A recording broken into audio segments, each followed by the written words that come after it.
കേരളത്തിലെ പ്രമുഖ ചാനലുകളൊന്നും നിങ്ങളോട് ഈ കഥ പറയില്ല. അതുകൊണ്ട് ഇത് മുഴുവനായും കേൾക്കണം.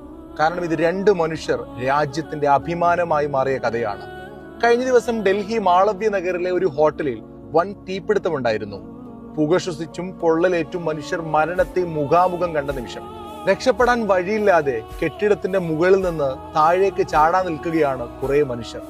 താഴേക്ക് ചാടിയാൽ മരണമുറപ്പ്, മുകളിൽ നിന്നാൽ വെന്തുമരിക്കും.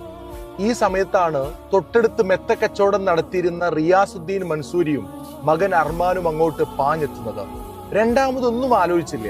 തങ്ങളുടെ കടയിലെ പുതുപുത്തൻ മെത്തകൾ ഓരോന്നായി അവർ തീപിടിച്ച കെട്ടിടത്തിന് താഴേക്ക് വലിച്ചിടാണ്.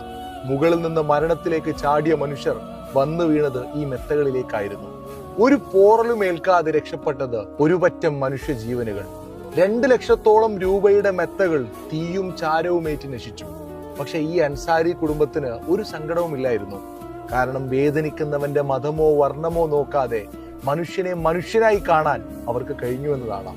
തീയേക്കാൾ വേഗത്തിൽ വർഗീയത പടരുന്ന ഈ കാലത്ത് മനുഷ്യത്വമാണ് ഏറ്റവും വലിയ പുണ്യമെന്ന് തെളിയിച്ച റിയാസുദ്ദീൻ അർമാൻ, നിങ്ങൾക്ക് ഇന്ത്യൻ ജനതയുടെ ബിഗ് സല്യൂട്ട്.